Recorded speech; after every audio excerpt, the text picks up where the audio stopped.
ஒரு டார்க் ரூம்ல இருந்த ஒரு கூட்டு வந்து நீங்க வந்து வெட்ட வெளியில சூரிய வெளிச்சத்துல வந்து விஜய் வர்றது வந்து பாத்தீங்கன்னா அவருக்கு வந்து ஸ்கின் அலர்ஜி ஆயிடுச்சு. தொண்டர்கள் வந்து போற இடங்கள்லாம் வந்து கண்டதையும் கொண்டு அடிக்கிறாங்க.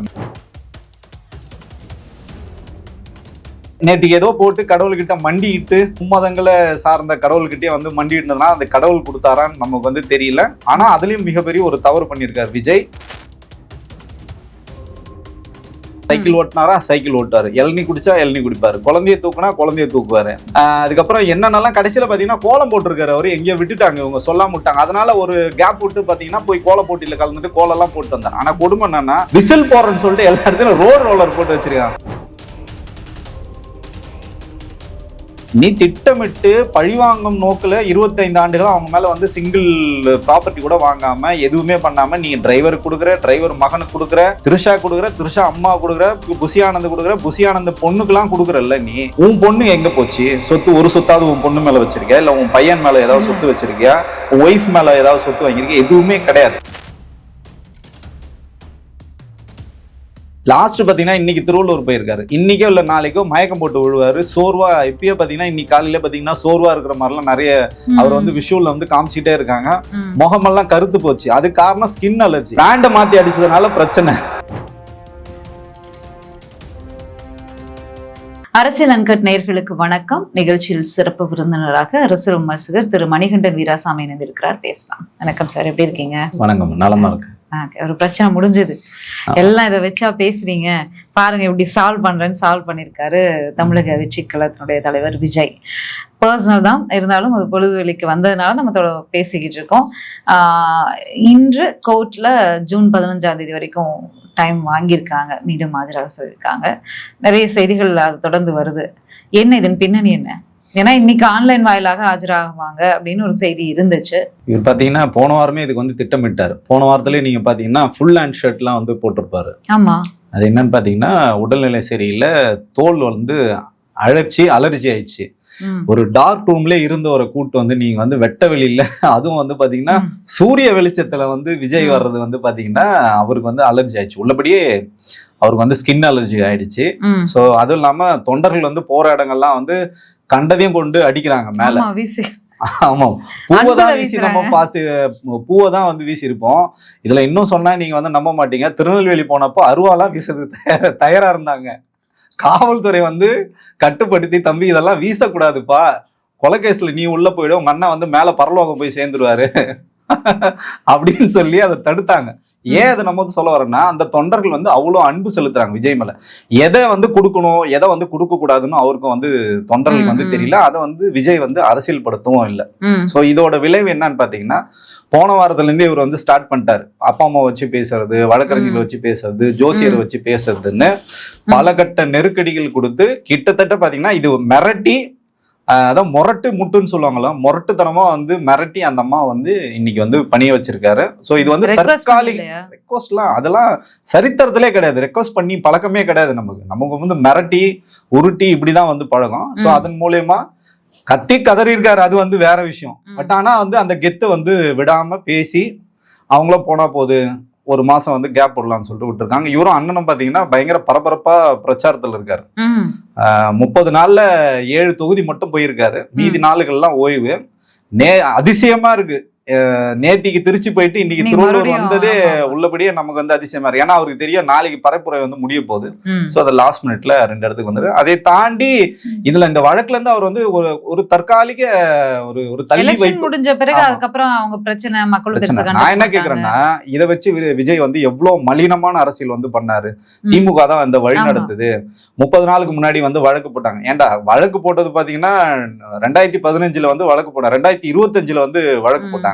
அது வந்து நீதிமன்றத்துல இப்பதான் வந்திருக்கு. அது உடனே 30 நாளுக்கு முன்னாடி திமுக பண்ணிச்சு. அப்ப உள்ளபடியே திமுக இதுல வந்து இன்வால்வ் ஆகியிருந்ததுன்னா, சங்கீதா அவர்கள் திமுக பேச்சு கேட்கதான் இன்னைக்கு பரபரப்பான ஒரு பிரஸ் மீட் நடந்திருக்கணுமே. என்ன மிரட்டினாரு விஜய், இல்ல வந்து 2 விஷயம் சொல்லிக்கலாம். ஒண்ணு என்ன மிரட்டினான்னு சொல்லிக்கா, இல்ல என் காலில் விழுந்து மன்னிப்பு கேட்டாரு அப்படின்னு வந்து சொல்லியிருக்கணும். இல்ல எனக்கு வந்து வர விடாம எனக்கு பல தொல்லைகள் வந்து கொடுத்தாரு அப்படின்னு வந்து சொல்லியிருக்கணும். அப்போ அவங்க இயல்பா தான் இருக்காங்க.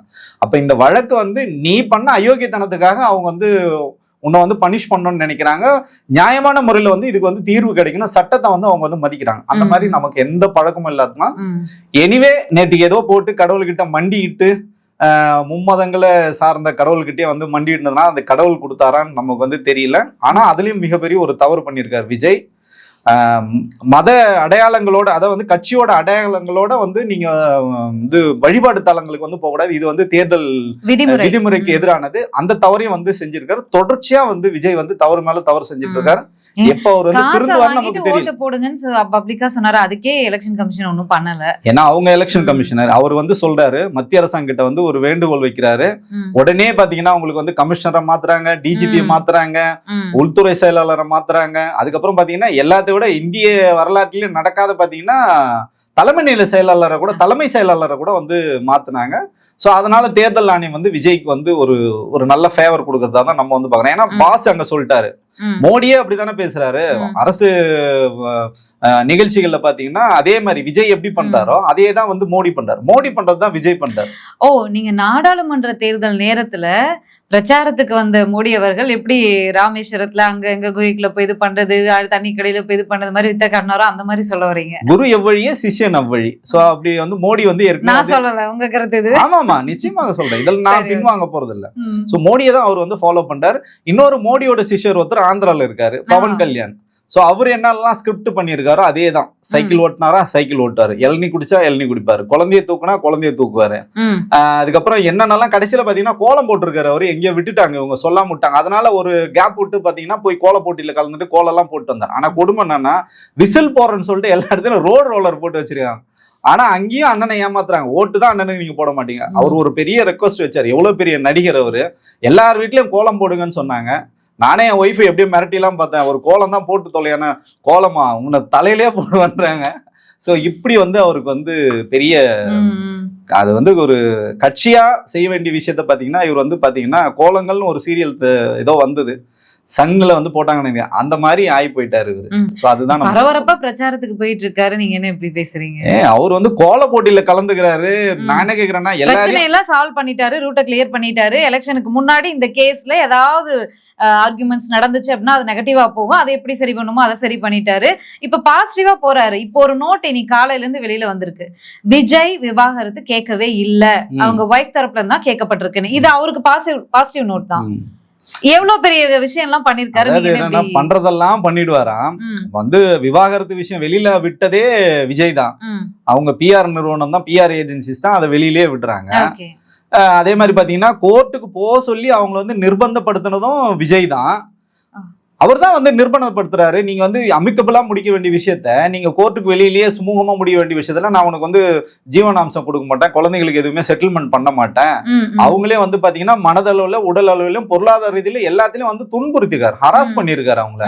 சோ இவ்வளவு ஹராஸ்மெண்ட்டை தாண்டிக்கிட்டு தான் முடியாம தான் கடைசியில அவங்க வந்து சட்டத்தின் உதவி வந்து நானாங்க. அதை கூட பாத்தீங்கன்னா நேர்மையா கிடைக்க விடாம ஆட்களை வச்சு மிரட்டுறதும், இந்த மாதிரி ஒண்ணு மிரட்டினா ஒரேடியா மிரட்டுறது, இல்லைன்னா ஒரேடியா காலில் விழ வேண்டியது. ஸோ இதைதான் அரசியல் பண்ணியிருக்காரு. அது தற்காலிகம் தான், ஆனா நீதி வென்றே தீரும். இதுல வந்து மாற்று கருத்தே கிடையாது. இல்ல இப்ப இது பாசிட்டிவா இருக்கு. ஏன்னா விமன்ஸ் இப்போ சில சம்பவங்களுக்கு பிறகு ஒரு பொது வெளியில பண்ண விஷயங்கள் இதெல்லாமே பெண்கள் ஓட்டு கொஞ்சம் குறையறதுக்கு வாய்ப்பு இருக்கு அப்படின்னு சொல்லப்பட்டது. ஆனா இப்போ வந்து என்னன்னா விஜய் வந்து டிவோர்ஸ் கேட்கவே இல்லை, அவங்க ஒய்ஃப் தான் கேட்கறாங்க. அப்படிங்கும்போது ஆப்வியஸ்லி டிவிகே ஃபேன்ஸ் தொண்டர்கள்லாம் எப்படின்னு தெரியும் நமக்கு. இது ஒரு விஷயம். பிளஸ் அவங்களுக்கு வேணுங்கிறத செட்டில் பண்ணிடுறேன், பிள்ளைங்களை நானே பாத்துக்கிறேன் அப்படிங்கிற ஒரு இதுவுமே வெளியில வருது. அப்ப இது எல்லாமே அவருக்கு பாசிட்டிவான விஷயம் தானே. அதான் பாத்தீங்கன்னா இப்ப அவர் வந்து சிக்கலுக்கு மேல சிக்கல் வந்து இடியாப்ப சிக்கல் மாதிரிதான் விஜயோட லைஃபே. பாத்தீங்கன்னா 600 கோடின்னு சொல்லிட்டு சொத்து மதிப்பு வந்து காட்டுறாரு. திரு விஜய் அவர்களோட சொத்து மதிப்பு 6000 கோடியிலிருந்து 7000 கோடி இருக்கு. அதுக்கெல்லாம் தரவுகள் வந்து சகோதரி சங்கீதா அவர்கள்கிட்ட வந்திருக்கு.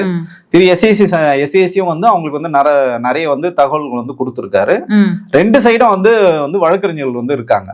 நீ திட்டமிட்டு பழிவாங்கும் நோக்குல 25 ஆண்டுகளா அவங்க மேல வந்து சிங்கிள் ப்ராப்பர்ட்டி கூட வாங்காம எதுவுமே பண்ணாம நீ டிரைவருக்கு கொடுக்குற, டிரைவர் மகனுக்கு கொடுக்குற, திருஷா கொடுக்குற, திருஷா அம்மா கொடுக்குற, புசி ஆனந்த் கொடுக்குற, புசி ஆனந்த் பொண்ணுக்கெல்லாம் கொடுக்குறல்ல. நீ உன் பொண்ணு எங்க போச்சு? சொத்து ஒரு சொத்தாவது உன் பொண்ணு மேல வச்சிருக்கியா, இல்ல உன் பையன் மேல ஏதாவது சொத்து வச்சிருக்கியா, உன் ஒய்ஃப் மேல ஏதாவது சொத்து வாங்கியிருக்கியா? எதுவுமே கிடையாது. அப்ப சும்மா ஒரு டிராமா, விஜய் வந்து பாத்தீங்கன்னா நல்லவர், வல்லவர், நாளும் தெரிஞ்சவர், பெண்கள் எல்லாம் காப்பாத்துவாரு, பெண்களுக்கு ஒண்ணுனா இறக்கம், உனக்கெல்லாம் இறக்க குணமும் கிடையாது, ஒண்ணுமே கிடையாதுன்றது நமக்கு வந்து தெரியும், கூட பயணித்த நமக்கு வந்து தெரியும். சட்டத்தின் பிடியில மாட்டுவார். அதான் சொல்றேன், இந்த மாதிரி விஜயை வந்து ஆதரிக்கிறவர்கள் வந்து நீ என்ன பண்ணாலும் ஆதரிப்பாங்க. அது வந்து சங்கீதா அவர்கள் இன்னைக்கு சங்கீதா வந்து எவ்வளவு வந்து மேன்மையான பெண்மணி அப்படின்னு சொல்லிட்டு இன்னைக்கு ப்ரூவ் பண்ணிருக்காங்க. ஏன்னா அவங்க வந்து விஜய் நோக்கி எது வேணாலும் இன்னைக்கு வந்து சொல்லிருக்கலாம், சொல்லவே இல்லை. நீ தான் சொன்ன, அவங்கள வந்து அவமானப்படுத்துனீங்கல்ல, அவங்களோட புகைப்படத்தை போட்டு எவ்வளவு வாய் கூசும் அளவுக்கு அவ்வளவு மோசமான வார்த்தைகள்லாம் வந்து எழுதுனாங்களே. இன்னைக்கு பொதுவெளியில மன்னிப்பு கேட்டுருல. உண்மையான மனிதனா விஜய் இருந்திருந்தா, அறம் சார்ந்த ஒரு மனிதரா இருந்தா, உண்மையிலேயே மனைவி குழந்தைகள் மேல இவருக்கு வந்து மரியாதை இருந்தா, இல்ல பெண்கள் இவர் யாரெல்லாம் வந்து மதிக்கிறாங்க, யாரெல்லாம் இவருக்கு வாக்காளர் நினைக்கிற பெண்களை இவர் வந்து உண்மையிலேயே மரியாதை இருந்தா இன்னைக்கு பொதுவெளியில மன்னிப்பு கேட்டுருணும். அந்த ஐடிகள், அந்த அவதூறு பரப்புனா அந்த அயோக்கிய பசங்க அந்த ஐடியில இருந்தவங்கலாம் இன்னைக்கு மன்னிப்பு கேட்டுருங்களா, எங்க அண்ணியை நாங்க தப்பா பேசிட்டோம், இன்னைக்கு நாங்க பொதுவெளியில மன்னிப்பு கேட்டிருந்தா விஜய் நல்லவர், விஜய் பின்தொடர்கள் வந்து நியாயமானவர்கள், நீதியின் பக்கம் நிக்கிறான்னு சொல்லலாம். நீங்க மண்ணை எப்படி இருக்காரோ அதே மாதிரிதான், அதை ஃபாலோ பண்றவங்களும் அதே மாதிரி தான். நீங்க வந்து நீதியை பத்தி பேசுறதுக்கோ திருமதி சங்கீதா அவர்கள் குறித்து பேசுறது எந்த விதமான அருகதையும் கிடையாது.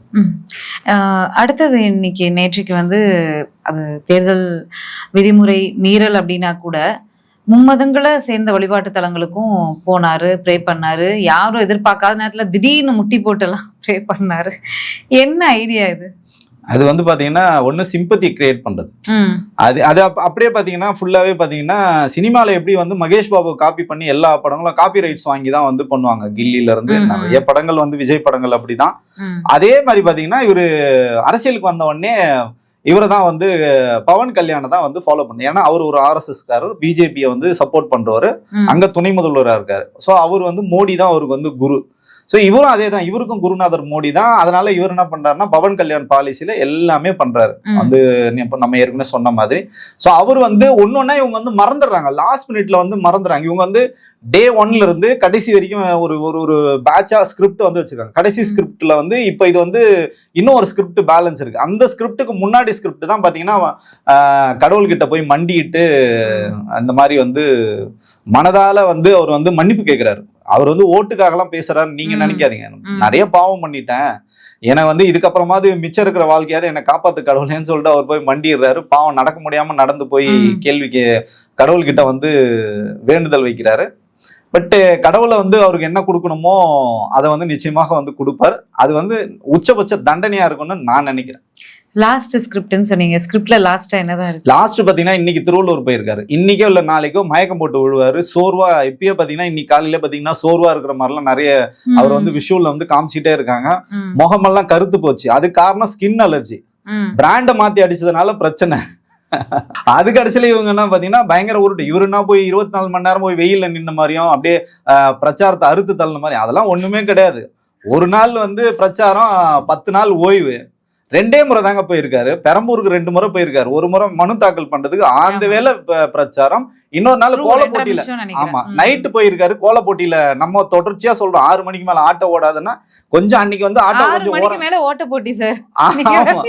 இல்ல 6 மணிக்கு மேல ஆட்டோ ஓடாது கொஞ்சம் தள்ளி வச்சுட்டு அன்னைக்கு ஒரு 9-10 மணிக்கு போயிட்டு அதை முடிச்சுட்டு உடனே வந்துட்டாரு. உடனே பொதுமக்களை போய் வாக்கு அப்படிலாம் கிடையாது. அவங்க பொறுப்பாளர் வீட்டுக்கு போனாரு, பார்த்தாரு, கோலம் போட்டாரு, வந்துகிட்டே இருந்துட்டாரு. சோ அதே மாதிரி இல்ல இது இந்த விஷயம் வந்து இப்ப போனார்ல பெரம்பூர்ல சில வீட்டுக்கு போய் வாக்கு வீடு வீடா போய் ஓட்டு கேட்டாரு. அதெல்லாம் கிடையாது. அது செட்டப். அந்த பொறுப்பாளர் அந்த தேர்தல் பொறுப்பாளர் வீடு தான். அவங்க அண்ணன் வீடு, தம்பி வீடு, அவங்க சொந்தக்காரங்க வீடு. 4 வீடு விடுங்க. போனாரு, ஓட்டு கேட்டாரு, தண்ணி வாங்கி குடிச்சாரு, எல்லாம் பண்ணாரு. அப்ப வந்து எந்த கிரௌடு தள்ளுமுள்ள இவர் பெரம்பூர் போனதே தெரியல யாருக்கும். அப்படிதான் போனாரு. இதே மாதிரி கரூருக்கு போயிருக்கலாமேன்ற மக்கள் யோசிப்பாங்க. நாங்க தான் சொல்றோமே, எல்லா இடமும் செட்டப் தான். ஆட்களை வந்து திரட்டினாதான் நான் வருவேன்னு சொல்றாரு. ஏன் இந்த இடத்துக்கு போக வேண்டியது, போக முடியல. அப்படி உங்ககிட்டயும் சொல்லிருக்காரு, அந்த வேலையெல்லாம் நீங்களும் பண்ணிருக்கீங்க. ஆமா, அதுக்காக தானே வந்து நம்ம வந்து பொது வெளியில மன்னிப்பு கேட்கிறோம். இன்னைக்கு வந்து விஜய் செய்து தவறுன்னு சொல்லிட்டு நம்ம அந்த தவறை உணர்ந்து மன்னிப்பு கேட்கிறோம். பகிரங்கமா நம்ம வந்து மன்னி கேட்கிறோம். போகும்போதே ஒரு பிளானோட தான் போவீங்க. போய் எல்லாம் ரெடி பண்ணிட்டு தான் இவர் வருவாரு. ஜல்லிக்கட்டுக்கே நான் அப்படிதாங்க அவர் வர வச்சேன். ஜல்லிக்கட்டே பாத்தீங்கன்னா நான் அப்படிதான் வர வச்சேன். அனிதா வீட்டுக்கு நாங்க அப்படிதான் அமிச்சோம். ஆனா நமக்கு என்னன்னா நம்ம வந்து நியாயமாக அந்த இடத்துல நடந்துக்கிட்டோம். உன்னை வந்து பெருசா எக்ஸ்போஸ் பண்ணிலாம் நம்ம வந்து காட்டல. வாங்க அந்த இடத்துல களத்துல நில்லுங்க, உங்களுக்கான மரியாதை நாங்க தரேன்னு சொல்லிட்டு அப்படிதான் நாங்க கூப்பிட்டோம். அனிதா வீட்டுல அப்படிதான், தூத்துக்குடிக்கும் அப்படிதான் பண்ணோம். பட் இப்ப இருக்கிற டீம் வந்து பாத்தீங்கன்னா முழுக்க முழுக்க மணி மைண்டட். இப்போ லாஸ்ட் டெட் எண்டுக்கு வந்துட்டோம். நீங்க இப்படி பண்ணீங்கன்னு சொல்றீங்க, டெட் எண்ட்ல இருக்கோம், நாளையோட பிரச்சாரம் முடியுது. இப்ப நாளை மாலை 5 மணிக்குள்ள வேற என்ன நடக்கும்னு நீங்க நினைக்கிறீங்க? அதான் சொல்றேன், இப்பயே வந்து சோர்வா இருக்காரு, மயக்கம் போட்டு விழுவாரு, மக்கள் கிட்ட வந்து கண்ணீர் சிந்துவாரு. எனக்கு வந்து வாக்களிங்க, என்ன வந்து இன்னைக்கே ஆரம்பிச்சிட்டாரு பாருங்க. யாரு கண்ட்ரோல்ல வந்து தேர்தல் ஆணையம் இருக்குன்றது கூட தெரியாம இவர் வந்து பேசுறாரு, என்ன வந்து முடக்குறாங்க நசுக்குறாங்கன்னு திருப்பி வந்து ஆரம்பிச்சிட்டாரு. நான் என்ன கேக்குறேன்னா, தேர்தல் ஆணையம் கட்டுப்பாடு இன்னைக்கு கூட பாத்தீங்கன்னா ஒரு வெடி விபத்து நடந்திருக்கு. கிட்டத்தட்ட 25 பேருக்கு மேல வந்து 23 பேர். அது வந்து இப்போ யாராவது இன்னைக்கு வரைக்கும் ஒரு அறிக்கை குடுத்துறாங்க. இதே வந்து தெரிவிச்சிருப்பாரு பிரச்சாரத்துல, அதெல்லாம் இல்லையா? அதெல்லாம் ஒண்ணுமே இல்ல. அததான் சொல்றேன் நான், அதெல்லாம் ஒண்ணுமே கிடையாது. நீங்க சொல்றீங்கல்ல எங்களை வந்து முடக்குறாங்க நசுக்குறாங்க, அப்ப நீங்க ஒரு அரசியல் கட்சி தலைவர் தானே, எல்லா அரசியல் கட்சி தலைவரும் நீங்க அது குறித்து பேசுறாங்க. விஜய்க்கு தெரியாது அவருக்கு, ஏன்னா அவர் வந்து செய்திகளை நம்ம திருப்பி சொல்றோம், செய்திகளை பார்க்க மாட்டாரு, செய்தித்தாள் படிக்க மாட்டாரு, வெளி உலக தொடர்பே இல்லாத ஒருத்தர், ஒரு டார்க் ரூம்ல இருந்த ஒருத்தர் கூட்டு வந்து கடத்திட்டு வந்து வலுக்கட்டாயமாக வந்து ரோட் ஷோ பண்றாங்க. சோ இது எந்த அளவுக்கு ரிசல்ட் கொடுக்கும் நமக்கு வந்து தெரியல. உங்களோட லாஸ்டா இந்த எலெக்ஷன்ல அவர் என்ன பல கருத்து கணிப்புகள் வருது, ஜூனியர் விகடன் கருத்து கணிப்புலாம் நீங்களும் பார்த்திருப்பீங்கன்னு நினைக்கிறேன். எத்தனை சதவீத ஓட்டுகள் எடுப்பாருன்னு நினைக்கிறீங்க? இது வந்து கருத்து கணிப்பா இல்ல கருத்து திணிப்பான்னு எனக்கு வந்து தெரியல. நான் பொதுவா 5 எலெக்ஷனுக்கு நாங்க வந்து வேலை பார்த்திருக்கோம், பார்வையாளரா வேலை பார்த்திருக்கோம். எல்லா மாவட்டங்களுக்கும் எல்லா மாநிலங்களுக்கும் போய் நாங்க வேலை பார்த்திருக்கோம். ஆனா முன்னுக்கு பின் முரணாக இருக்கும். ஒரு கருத்து கணிப்பு வேற மாதிரி, ஆனா எல்லா கருத்து கணிப்பும் ஒரே மாதிரி வந்து திமுக வந்து மறுபடியும் வந்து ஆட்சி அமைக்கிறது, பெருவாரியான வித்தியாசத்துல அவங்க வந்து பெரும்பான்மையோட வந்து ஆட்சி அமைக்கிறாங்க. 2ஆம் இடத்துக்கு வந்து விஜயை வந்து ரொம்ப புஷ் பண்ணி தள்ளுறாங்க மேல. ஆனா உள்ளபடியே உங்களுக்கு ரிசல்ட் எப்படி வரும்னா 2ஆம் இடம் நிச்சயமாக அதிமுக தான் வரப்போகுது. ஆனா நிறைய இடங்களை விஜயை வந்து இவங்க வந்து மேல வந்து தூக்கி விடுறாங்க. சோ அது வந்து கருத்து கணிப்பு இல்ல, கருத்து திணிப்பா தான் பாக்குறேன். நிச்சயமாக திரு விஜய் அவர்கள் வந்து எனக்கு தெரிஞ்சு 8 to 10% அதிகபட்சம் 12% வந்து வாக்குகள் வந்து பிரிப்பார், வாங்குவார். அவர் கொடுத்த அசைன்மெண்ட் வந்து பிரிக்கிறது. ஆனா அவர் என்ன, அங்க சின்ன டெக்னிக்கல் எரர் என்ன ஆயிடுச்சுன்னா, திமுக ஓட்டை பிரிக்க சொன்னாங்க. ஆனா என்ன ஆயிடுச்சுன்னா களத்துல போய் அதிமுக ஓட்டை வந்து இவங்க பிரிச்சுட்டு இருக்காங்க. சோ எந்த இடத்துலயும் வந்து இவங்க வந்து டெபாசிட் வாங்குறதுக்கான வழி கிடையாது, ஜெயிக்கிறதுக்கான வழியும் வந்து கிடையாது. ஓட்டு சதவீதம் வந்து பெரம்பூர்ல விஜய் ஜெயிப்பார்னு 100% தோல்வி. நீங்க வேணா நான் வேணா எழுதி தரேன், டிக்ளேர் பண்றேன். திருச்சி கிழக்குக்கும் அவர் வந்து போல, பெரம்பூருக்கும் வந்து போல, அவரே ஓட்டு கேட்கல. அதனாலதான் தைரியமா அவர் 2 இடத்துல கான்பிடென்டா 2 இடத்துல நிக்கிறவரு.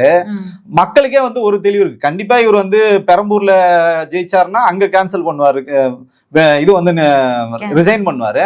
இங்க ஜெயிச்சா அங்க ரிசைன். அதனால மக்கள் உனக்கு எதுக்கு அந்த கஷ்டத்தை நான் கொடுக்கணும், 2 இடத்துல நான் உன்னை தோக்கடிக்கிறேன்னு சொல்லிட்டு மக்கள் இன்னைக்கு தெளிவாக்காங்க. ரொம்ப குறைச்சு மதிப்பிடுறீங்க. இல்ல குறைத்தெல்லாம் மதிப்பிடல, நீங்க ஓவர் கான்பிடென்ட்ல ஆடாதீங்கன்னு சொல்றேன் விஜய். ஏங்க பிரச்சாரத்துக்கே போலங்க, இவ்ளோ கூட்டம் கூடுது, இவ்ளோ என்ன வேடிக்கை பார்க்க வருவாங்க நடிகர்கள். நான் சொல்றேங்க, உங்க ஆபீஸ் கீழே நாளைக்கு சன்னி லியோனை நான் வர வைக்கிறேன். இந்த இடம் ஸ்தம்பிச்சு போதா இல்லையான்னு ஆபீஸ்க்கே வர சொல்லுங்க, ஆபீஸ்க்கே வேணா வர சொல்றேன். ஏன்னா இடம் தாங்காது, அதுக்காக சொல்றேன். எல்லாருக்கும் கூட்டம் கூடும், நாங்க எல்லாரையும் பாத்துருக்கோம். அது வேற சார். இப்ப கடத்திருப்புக்கு எல்லாருமே ஒரே பார்வை, நடிகை வந்தா கூட தான் கூட்டம் கூடுது அப்படின்னு சொல்லி அவங்க எல்லாம் கடத்திறப்புக்கு தான் வராங்க, அவங்க ஒரு பார்க்க வராங்க ரசிகர்களா. ஓகே, இவர் அரசியலுக்கு வந்திருக்காரு, இவருக்கு ஓட்டு போட்டோம்னா இவர் சிஎம் ஆவாருன்னு தெரிஞ்சுதான் அரசியல்ல குதிச்சிருக்கீங்கல்ல, அரசியல்ல குதிச்சிருக்கீங்கல்ல, நீச்சல் எங்க அடிச்சீங்க? குதிச்சதோட சரி கீழே போயிட்டீங்க, வராதீங்க அண்ணா, கருத்து போயிருவீங்கன்னு அவங்க ஃபேன்ஸே சொல்றாங்க. நீங்க ஏன் கவலைப்படுறீங்க? அதுதான் சொல்றேன், நீங்க ஓட்டு போடுங்க, அந்த ரசிகர்கள் போடுவாங்க. அந்த 8% வாக்கு வச்சு நீங்க ஜெயிக்க முடியுமா? சரி பாப்போம். நீங்க வந்து சொல்லிருக்கீங்க ஒரு கட்டத்துக்கு மேல போய் அவரே வின் பண்ண முடியாதுன்னு சொல்லிருக்கீங்க. பாப்போம், பொறுத்து இருந்து பாப்போம். தேர்தல் ரிசல்ட் என்ன வருதுன்னு பாத்துட்டு மீண்டும் பேசலாம். நன்றி.